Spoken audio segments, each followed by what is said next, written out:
Welcome in. This is Chiefs Chase. My name is Mike Bassano. Thank you so much for spending a little bit of your week with me, as this is our second midweek blitz for Chiefs Chase. You guys seemed to like it last week, so I'm very happy to bring it back this week. Now, the major story for the Chiefs, the biggest story for this entire team, shouldn't even be a story. I'll tell you what that is in just a moment. But first, this is just eating at me.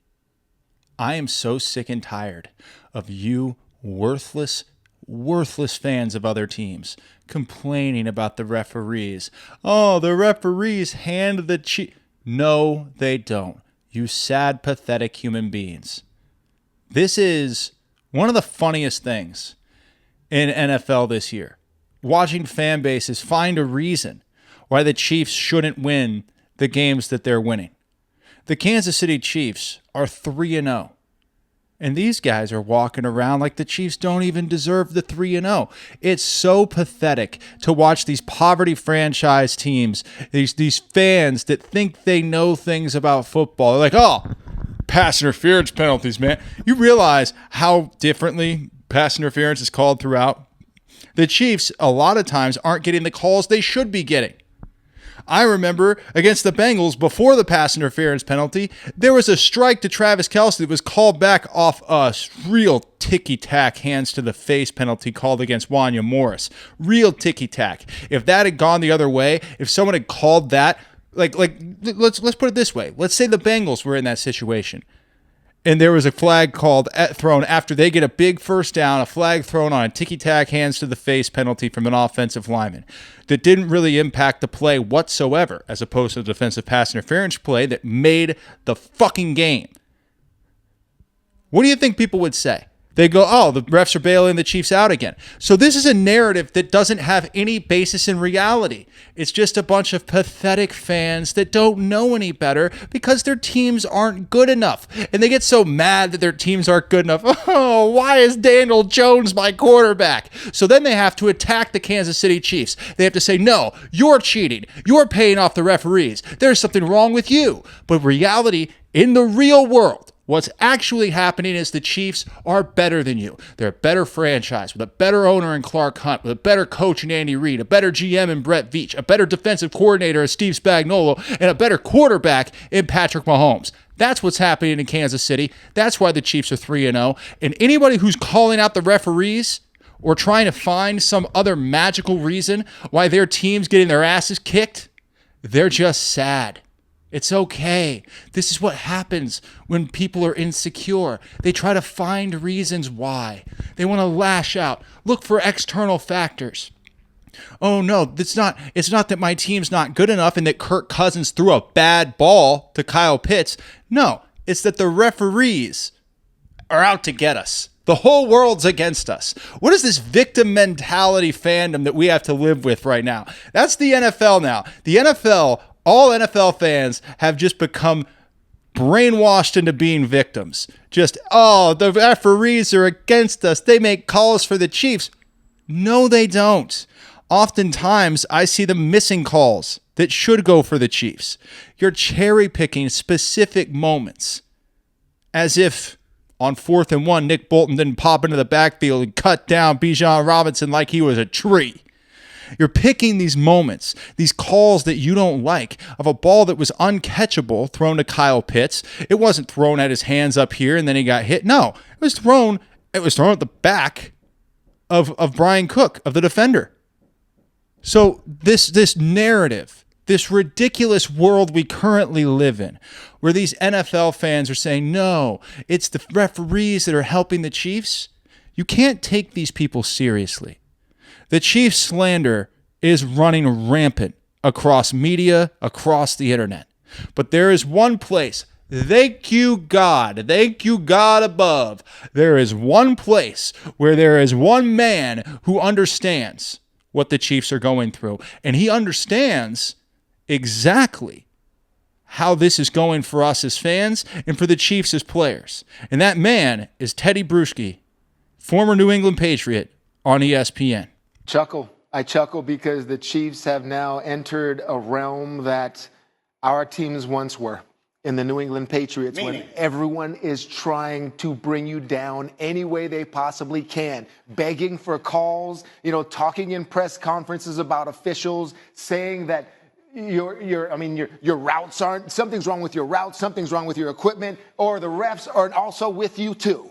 And it's just funny because you've done your job when everyone's sick of you winning.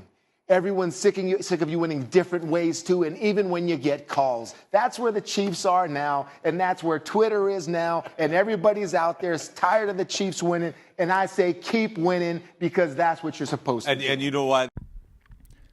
Welcome to the team, Teddy. Welcome to the team. Teddy Bruschi's he's a Chief as far as I'm concerned. Let me say something here, and this is just 100% true. I was one of the worst perpetrators. When the Patriots were winning all their Super Bowls, I was talking about the deflated balls. I was talking about the referees giving them calls. Julian Edelman pushing off all the time and never having it called. I was talking about Spygate. I was talking about every single little thing. I said things about Tom Brady that I'll never repeat. And I feel bad about them now because I see it. I see what was going on with the New England Patriots. I understand why I was such a little bitch when it came to the New England Patriots. Why I would cry and complain and say, the Patriots are a bunch of cheaters. It was jealousy. That's what it was. I was jealous of the New England Patriots. And now I see it on the other side with all of these people jealous of the Kansas City Chiefs. That by itself has to be a little vindicating. And you know what? Is Teddy Bruschi given any of those? Has he given any of his Super Bowl rings back as a result of all of these clowns calling him a cheater? No, he hasn't. And the Chiefs won't either. 3-0. Read it and weep, baby. 3-0. You know what? I feel like they should have a support group for all these fans of these poverty franchises. I feel like they should have a support group so they can all get together in a place and they can complain about how the Chiefs are better than them. And they can talk about referees. They can say the NFL is out to get them, that they want Taylor Swift in the Super Bowl for a second year in a row. They should have a support group for these people off the internet so I don't have to read your asinine comments on a consistent basis. That's what we should have, a support group for poverty franchise fans. Of course, we won't have the Panthers in there anymore because they have Andy Dalton, who is apparently Tom Brady reincarnate in Carolina. But for the other poverty franchises, the Cincinnati Bengals, for example, 0-3.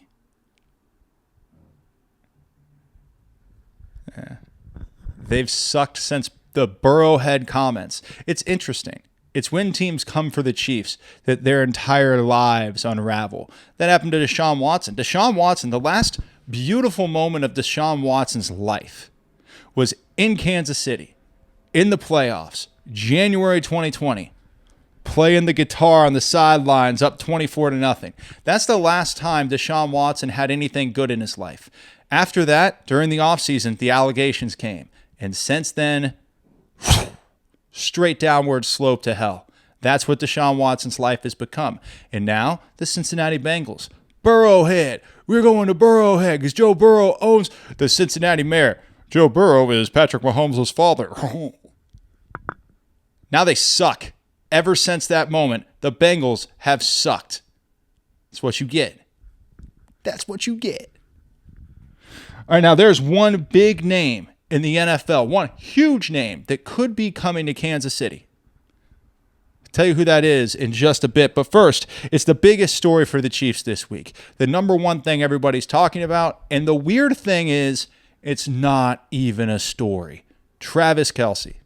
He hasn't had the big-time production in the first 3 games that we're used to seeing from a Travis Kelce. We're used to seeing Travis be absolutely unstoppable. And the fact is, he still is that guy. Teams are doubling him, tripling him, and Patrick Mahomes has other guys like Xavier Worthy and an emerging superstar in the NFL, Rashee Rice, that he can throw to. So he doesn't have to force the ball to Travis. But now we have Swifties, Taylor Swift's fan base, the Swifties, going online and making videos of Patrick Mahomes not throwing the ball to a wide open Travis Kelce. This is lunacy, and it has to stop. It has to stop. This is the problem when you get really good, is you get a bunch of fans that don't know what the hell they're doing, that are like, hold on, I know what's happening now. I've gotten on the Chiefs bandwagon. I am born and raised in Kansas City, okay? I am born and raised there, Chiefs fan my whole life. I got this. Well, Kansas City tattoo. Also, I was there when Brody Croyle had his first time his first time he got into a game. He didn't start, but they put him in the fourth quarter against the Jacksonville Jaguars, and I was there, hoping that Brody Croyle was going to be the savior of the Chiefs franchise. So, in other words, I've suffered. But you have a lot of Chiefs fans who haven't suffered, and now they're making videos for Taylor Swift of Patrick Mahomes not throwing the ball to Travis Kelce. This has to stop. Travis Kelce doesn't have a problem with it. Hey, we're 3-0. The only time Kelce has a problem with not getting the ball is when the Chiefs' offense isn't moving. But when the Chiefs' offense is moving the ball and the Chiefs are winning, Travis Kelce doesn't care, nor should he care. He's focused on the dub, and everybody else should also be focused on the dub. It's unbelievable, really, that people would take the first 3 games. And by the way, the next person that calls Travis Kelce washed, Travis Kelce's in his washed era. That comment was like a hate crime. All right, it wasn't. But I hated it. He's in his washed era. Fuck you. I just, from the bottom of my heart, go fuck yourself. From the depths of my existence, I hate you. It's funny. That's why I hate it. I hate it because it's funny. But it's not true. Travis Kelce is not in his washed era. He's not over. People are saying he's out of shape. He's really not. He's just older. I just kind of contradicted myself right there, but I'll tell you this. I'm going to be the last person to call Travis Kelce old or to say that he's lost a step. I have so much belief in the big aircraft carrier, so much belief in who he is as a player and who he is as a person, that I don't think there's a world where I'm going to accept he has lost a step until it's become abundantly clear. And over 3 weeks, it hasn't been, because he has been open. It's not like Patrick Mahomes has some type of vendetta against him. There's other guys he's looking to. There's different progressions in the play. That's just how it goes. But this idea, and maybe this is why the Swifties are doing this, because they feel triggered. They're like, stop saying that Travis Kelce's washed. He's been open. Patrick's not throwing him the ball. Okay, I understand that. I just think the divisiveness of blaming any of this on Patrick Mahomes is a little ridiculous. They're all doing the best they can, and the best they can is undefeated. So it shouldn't be a story. You know what I mean? Like, oh, Travis Kelce's not putting up good enough numbers. We're 3-0. I'll put up your numbers. I'm fired up, man. But Travis Kelce will get his. And Travis Kelce is known his entire career. Travis Kelce has been called the Charger Killer. Mitch Holthus, I believe, was the one that coined that phrase.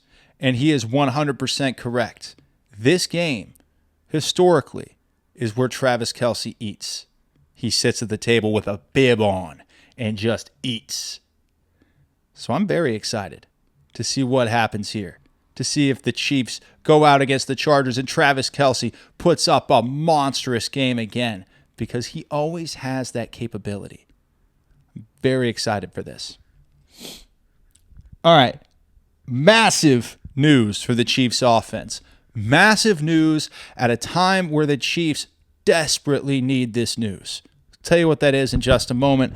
But first, one big name could be coming to Kansas City as Davante Adams of the Las Vegas Raiders, formerly of the Green Bay Packers with Aaron Rodgers, wants out of Vegas. What a shock. To be fair, he did sign there to play with Derek Carr. Derek Carr now lighting up the scoreboard every week with the New Orleans Saints, one of the more prolific passers in the NFL this season. And Adams has Gardner Minshew. I like Gardner Minshew a lot, but I also understand his limitations as a quarterback and why Davante Adams might be looking at his life and saying, yeah, no, I'm not good with this. I want to go do something else. I want to go play for someone else. So that's totally understandable. According to CBS, the number 2 most likely scenario, most likely destination for Davante Adams, Kansas City. I don't buy it. I know I don't want to be the guy that rains on anybody's parade, but I just don't see, from an ownership standpoint, Mark Davis saying, yeah, sure, trade our best weapon to Kansas City. I don't see a world where that happens, guys. Maybe it does. Maybe I'm the most insane person who's ever existed, but I just don't see a world where Mark Davis says, yeah, we'll do a trade with Kansas City. We'll make Kansas City better. I think Al Davis would haunt him. His dad would haunt his ass if Mark Davis decided to let Davante Adams come to Kansas City. The ghost of Al Davis just harassing Mark Davis and his 24-year-old girlfriend. Now it's funny in my head. Mark's just trying to enjoy his life with his girlfriend that could be his daughter, and his dad just haunts his ass because he decided to send Davante Adams to Kansas City. For that reason, I don't see it happening. If it does, because that's just me. So let's take a look at it. If it did happen, if Davante Adams did leave Vegas and come to Kansas City this season, I think it would just be the greatest thing imaginable. You get another big-time wide receiver on this team, we're talking a massive kick up to the offense. I think running back's a bigger issue right now because with Pacheco, this offense was humming. Without Pacheco, it looked like 2021 all over again. So I think running back's a bigger issue, and we'll get to that in just a moment.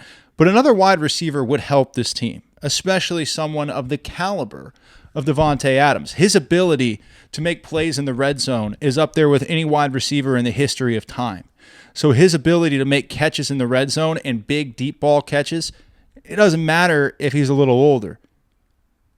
He's still Davante Adams. You got to get him, right? So that's where I'm at with Davante. Now, there's one thing with this Chiefs-Chargers game that nobody is talking about. We'll tell you what that is in just a minute, but first we got to touch on this. Kareem Hunt elevated to the 53-man roster. Hell yeah. Let's go, Kareem. That's what I like to see, baby. That's what we're talking about. We wanted to see Kareem Hunt at running back in large part because the Chiefs desperately needed somebody who can get chunk plays.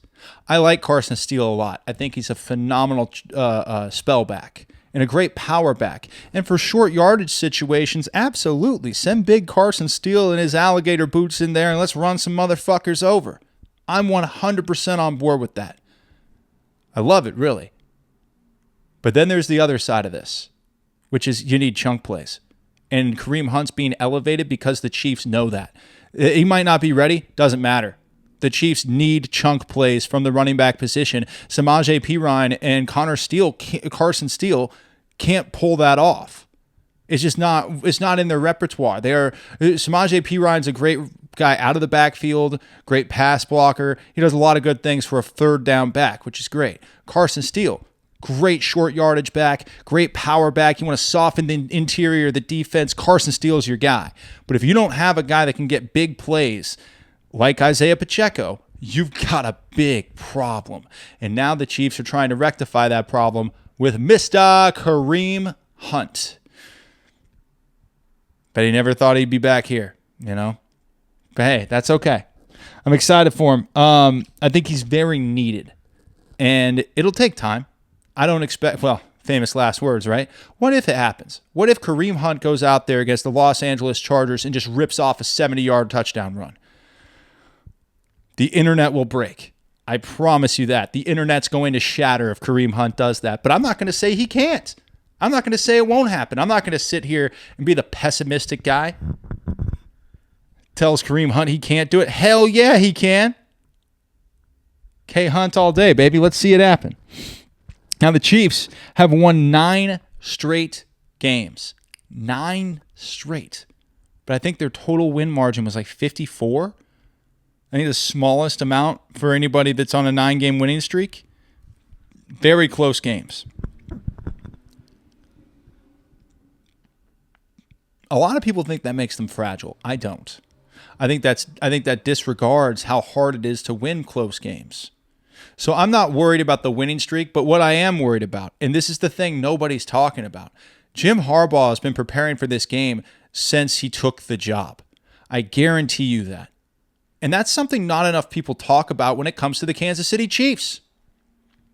Everybody is playing their Super Bowl against Kansas City. That's why the games are close.